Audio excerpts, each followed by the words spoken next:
people are preparing. They're preparing for potential civil unrest.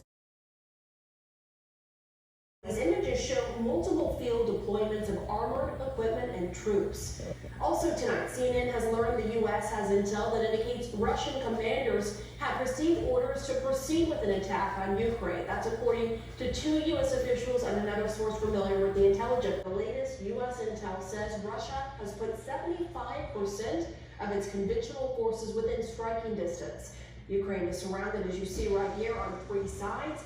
And now there is a disturbing new development from Belarus to the north. Russia is extending its military drills there. They were supposed to end today. The Kremlin cites a weakened spike in violence in eastern Ukraine. Ukraine says Russian-backed separatists in the eastern part of the country violated the ceasefire at least 74 times today.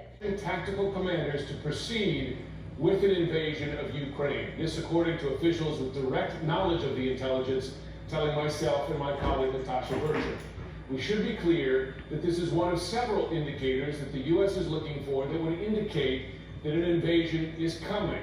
This one has been observed, but others, such as electronic jamming or massive cyber attacks on Ukraine, have not yet been observed. It is also worth noting that orders such as this can be rescinded or could be part of a disinformation campaign intended to mislead the U.S. and its allies. However, this intelligence comes as we've heard public statements from the President, the Vice President, and the Secretary of State in recent days saying that the U.S. now believes Putin has made the decision to invade Ukraine. Hey fam, welcome back to the channel.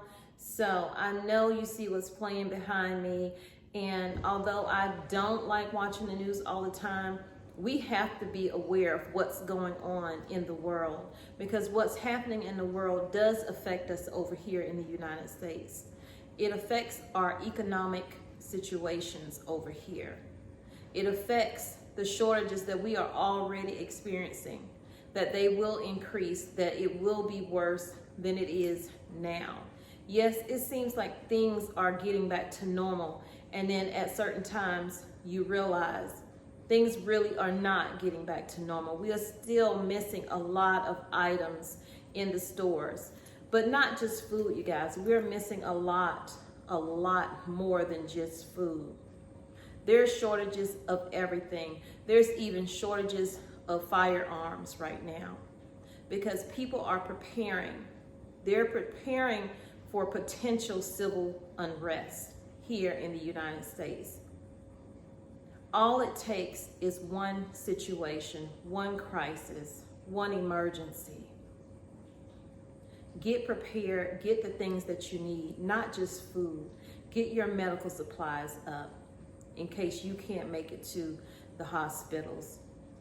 Get your medications up because right now we are facing a shortage of pharmacists, so therefore the pharmacies are closing early, or not even open at all on the weekends for you to get your medication.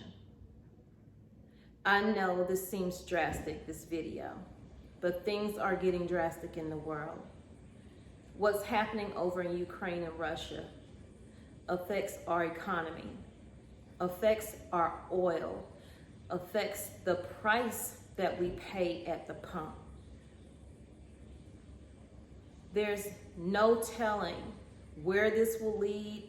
I personally, when I had a conversation with my husband, said I feel like Russia is preparing for war with Ukraine, but Ukraine is just a practice for when they decide they want to attack us.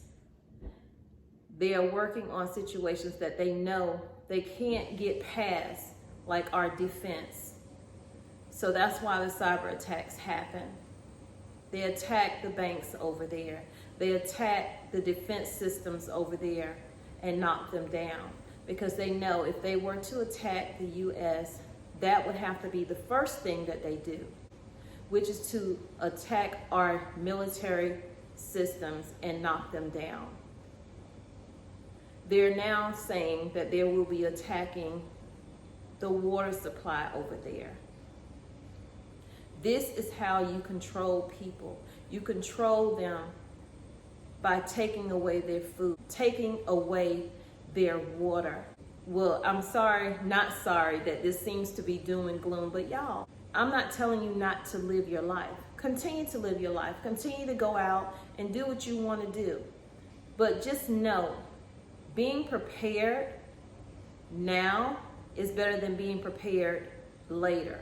Because later you will find yourself waiting to see if that store even opens up so you can get your supplies, or if that store opens up, can you find your supplies? I don't just prepare by getting food. I prepare by getting all the things that I just spoke on. And we definitely prepare for our protection of ourselves, our home, and our supplies. So y'all, stay vigilant, stay aware. You don't have to sit in front of the news 24/7, because I don't. I check in and I check out. Be prepared mentally, spiritually, and physically. I'll see y'all in the next video.